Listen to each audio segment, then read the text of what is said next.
These people will often try to shove you back into a category they understand, because ambiguity makes status games harder. A weird competent person is hard to rank, and that freaks people out. Most people are not living their own lives. They are managing their rank. That sounds dramatic, but watch people for 5 minutes. Watch how they change their voice depending on who enters the room. Watch how they laugh at jokes they do not even find funny, and watch how they suddenly become experts on things they clearly have not thought about for more than 17 seconds. Seriously, watch how a group decides what opinion is safe, and then everyone pretends they independently arrived at the exact same opinion through deep personal reflection. They did not think for themselves. They downloaded the group opinion and patched and rebooted their personality. Most people do not even know they are doing it consciously. They think they are making free choices, but often they are just navigating invisible social hierarchies. Who is above me? Who is below me? Who can I mock safely? Who do I need to impress? What opinion gets me accepted and what opinion gets me punished? What do I have to pretend to care about so the group does not smell independence on me? This is the dumbest game ever invented. And yes, before someone comments, hierarchy is not always bad.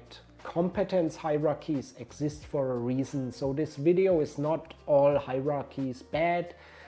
That would be baby brain anarchism with extra Reddit seasoning. The real problem is the unconscious hierarchy, the status games, the dominance games, the groupthink, social approval addiction. And I'm not saying I'm above that. Obviously, a few likes on my videos would be nice.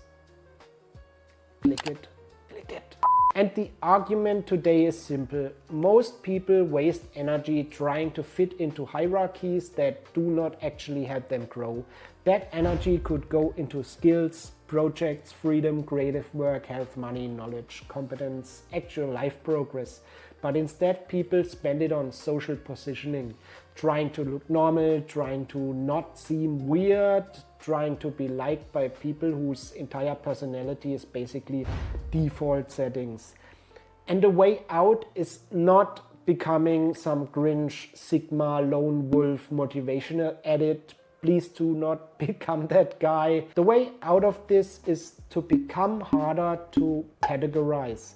Be weird, but competent. Be independent, but not useless. Be hard to socially rank because your value does not fit neatly in their little school cafeteria monkey spreadsheet. This is what we are talking about today. Today we are talking about social hierarchies. Not like this I'm 14 and this is deep, or society is an illusion, or not stuff like that. We are talking about how status actually works and why people conform and why groups become stupid, why dominance games waste your life, and why becoming weird but competent might be one of the best moves you can make. First, we need to kill the childish version of this topic. Hierarchy is not fake. Social status is not just something invented by insecure people in expensive shoes. Status is real social signal. In social science, status basically means the relative social value people think someone has. That can include respect, honor, assumed competence, or deference. It can come from real ability, but also from things like occupation, wealth, popularity, appearance, social class, credentials, or whatever a culture has decided to worship this season. So, no, you are not above status. I'm not above status. The guy in the comments typing, I don't care what anyone thinks, is absolutely checking whether his comments got likes or not. We are social animals. We track status automatically. It's in our nature. You walk into a room and your brain starts doing cursed background calculations. Who seems confident, who gets listened to, who gets ignored, who makes others nervous or who can interrupt without consequences and who gets interrupted and just accepts it. That would be me. Who is funny because they are actually funny and who is funny because everyone is afraid to not laugh. This is not some weird conspiracy. This is basic group life. Humans coordinate through rank, respect, roles, norms, reputation, and trust. A hierarchy can be useful when it is based on competence. You want the experienced pilot above the drunk passenger when it is about landing your plane safely. And you want the senior engineer above the intern at your company because, you don't want to accidentally delete production. You want knowledge, skill, and judgment to matter. That is a healthy hierarchy. The stupid version is when hierarchy becomes disconnected from competence and turns into dominance theater. Who can intimidate, who can humiliate, who can act unimpressed, who can set the vibe, who can punish deviation, and who can define what is normal. That is where the game becomes trash, because at that point people are no longer coordinating around competence. They are coordinating around fear.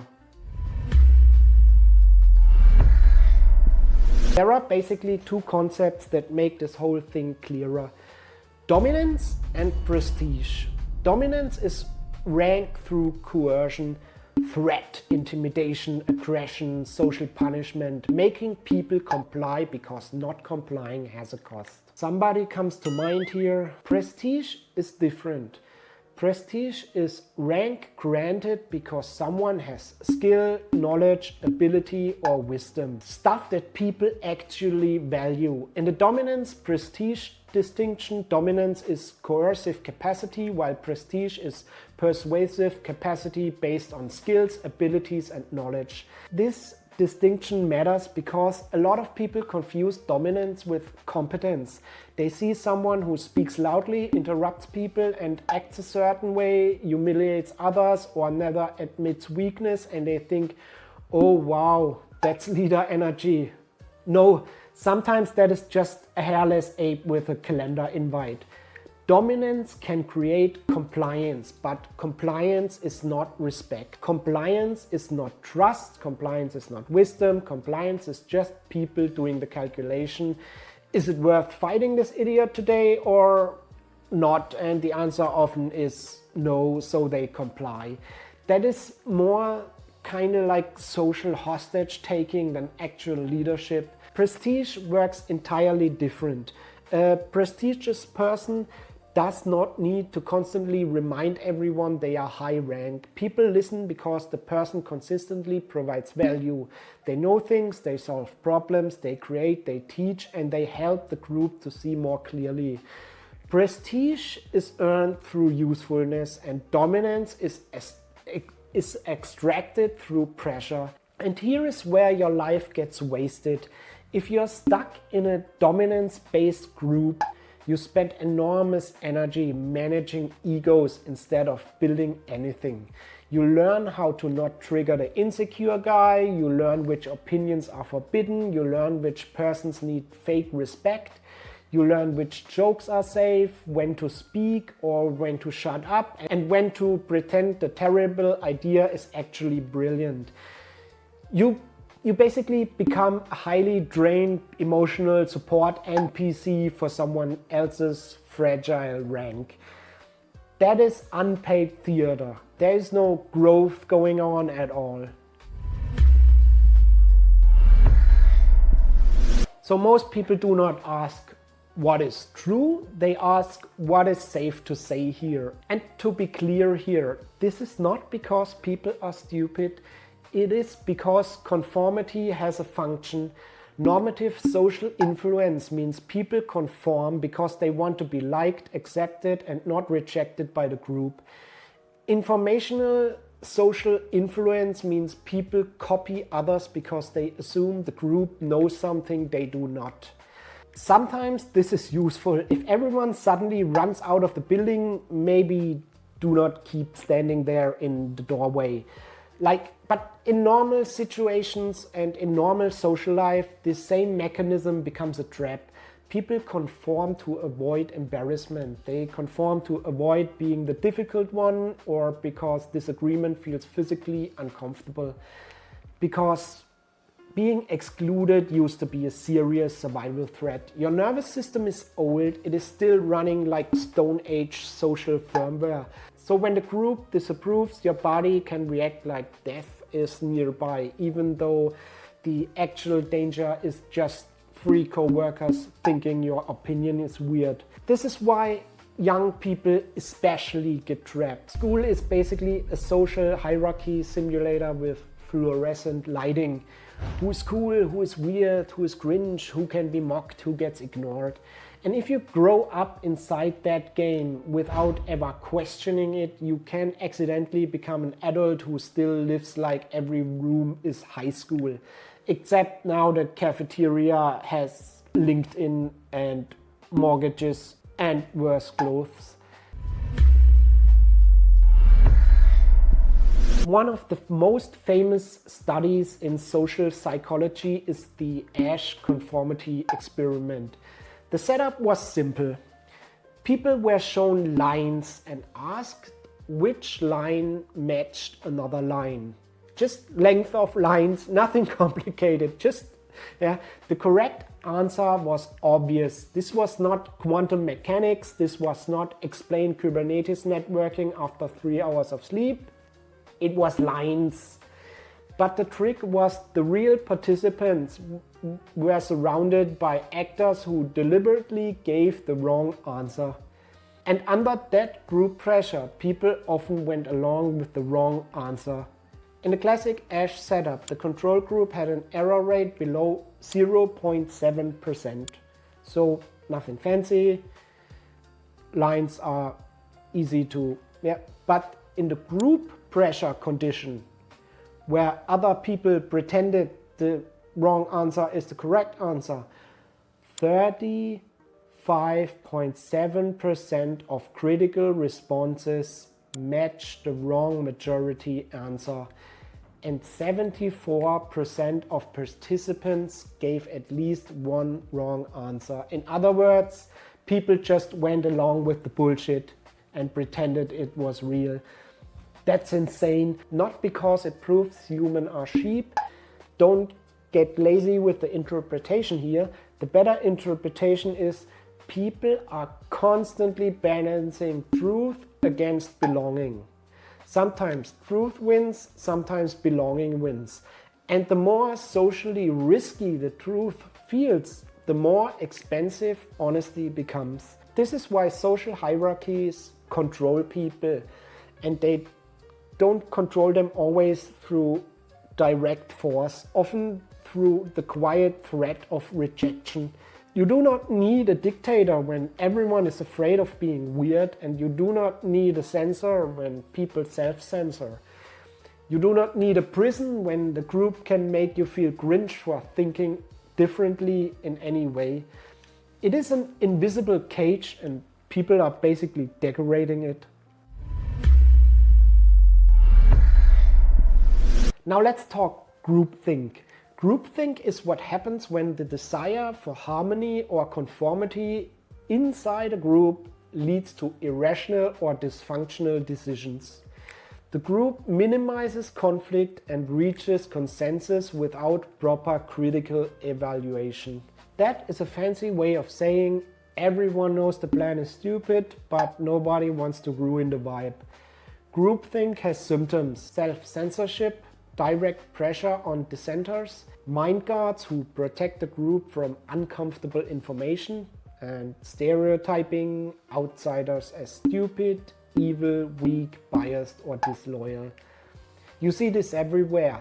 Friend groups, workplaces, political groups, online communities, fan bases, corporate meetings where everyone silently watches the project drive into the wall because the highest status person is emotionally married to a bad idea. Groupthink is not just everyone agrees. Agreement can be fine. Groupthink is when disagreement becomes socially dangerous. That is when the group gets stupid. Because intelligence is not just having smart people in the room. Intelligence also requires the room to allow reality to enter. If nobody can say this does not make sense, then the group is cooked. You can have 10 smart people and still create one collective idiot, like Voltron, but every lion is insecure.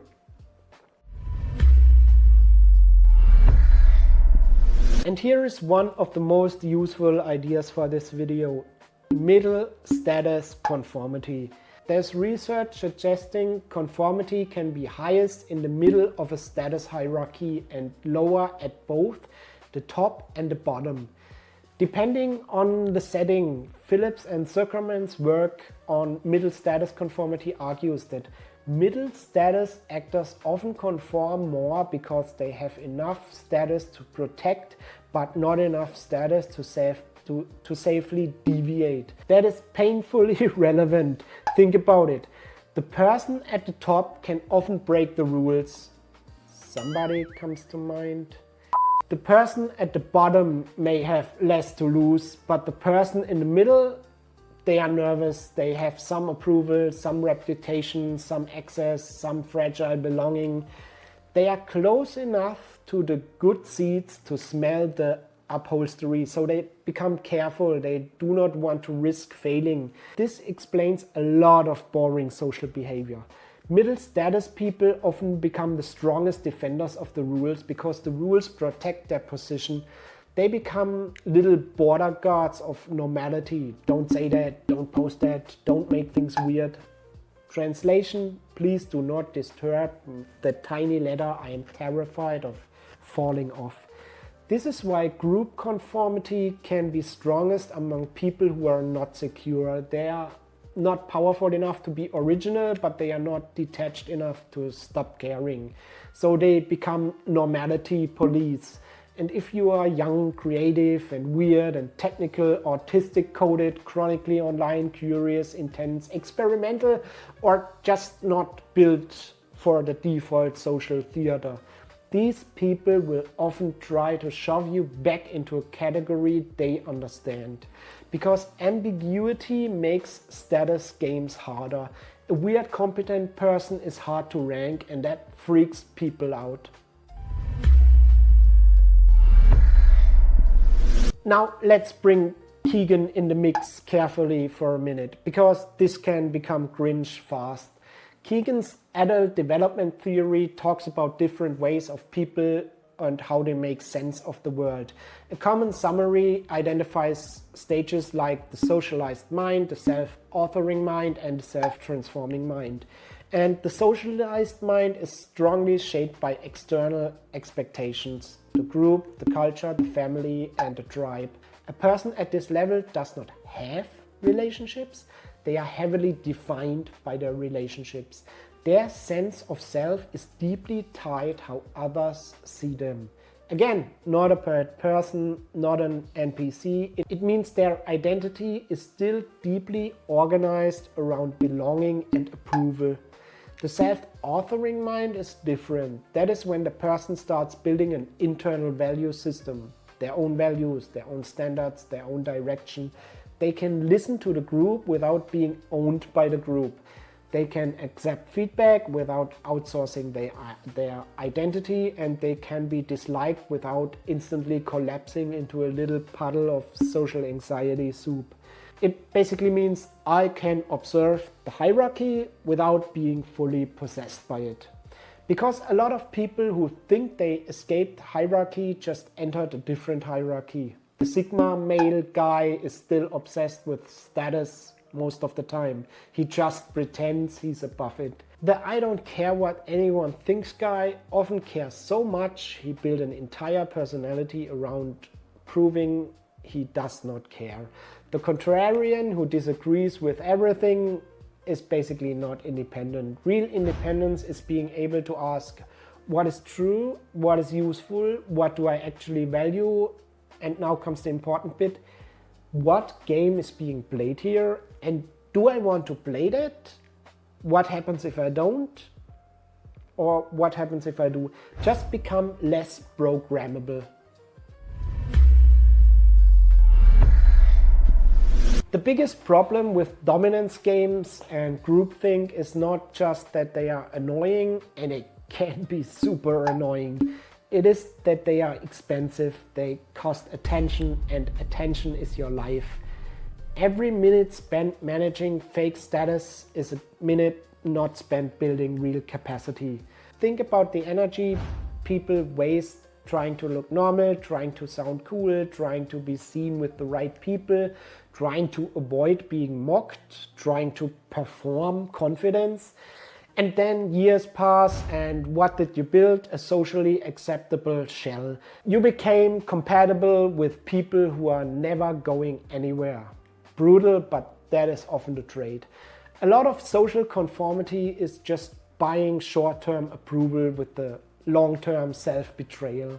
It does not mean become rude, antisocial, and you need to interrupt Christmas dinner with a 90-minute TED talk about how everyone is trapped in consensus reality. Please do not do that. There's always one guy who discovers psychology and immediately becomes unbearable. The goal is to stop sacrificing your development. That is all. This is the actual answer. Be weird but competent. Weird without competence is just chaos. But weird plus competent, that's hard to dismiss. If you're weird and useless, people can easily categorize you into, oh, that guy's just strange, he's an idiot. If you're competent and normal, people can categorize you, oh, that guy is reliable. But if you're weird and competent, something interesting happens. People cannot easily place you in their hierarchy, and you break their little ranking system. You are basically now an anomaly, because competence protects your weirdness, skill gives you your individual weight. If you are good enough, useful enough, clear enough, disciplined enough, and productive enough, your weirdness stops looking like a dysfunction and starts looking like a signal. People may still not understand you, they almost never do, that is fine, but being understood by everyone is also not the goal. Being useful, free, and self-directed is better. The world has enough socially optimized people who produce nothing. Enough agreeable ghosts, enough human LinkedIn posts, and enough people whose entire personality is I know how to act in meetings. The real focus should be, can you build anything? Can you think? Can you solve problems? Can you learn? Can you take responsibility? And can you act without needing a committee of average people to approve your identity?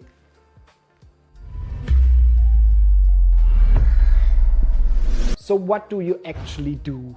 Yeah, so first, notice the game.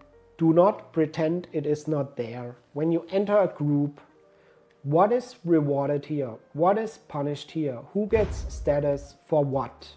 Competence, loudness, money, beauty, cruelty. Every group has a currency or multiple currencies. Find the currency. Then ask, is this currency worth earning? Because sometimes, yes, if a group rewards competence, honesty, discipline, creativity, and contribution, great. Earn status there, that's a good game. But if a group rewards humiliation, conformity, gossip, dominance, fake confidence, and punishing difference, do not even bother. Just stay out of the game. Second, separate respect from obedience. You can be respectful without being submissive, and you can be kind without being socially owned. Third, practice low-cost disagreement. Most people cannot disagree because they only try it when the stakes are huge. Start smaller. Say, I see it differently. I'm not convinced. That sounds popular, but I don't think it's true. I get why people think that, but I disagree. Do this calmly, no drama. You are just training your nervous system to survive mild disapproval. Fourth, Build private competence. This is huge.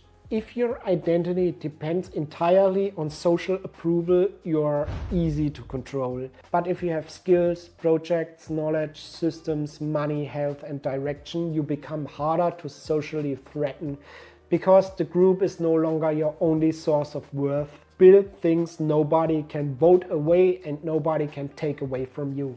Skills, habits, a portfolio, a knowledge base, a small business, a craft, a technical ability, a creative practice. Real competence is anti-fragile status.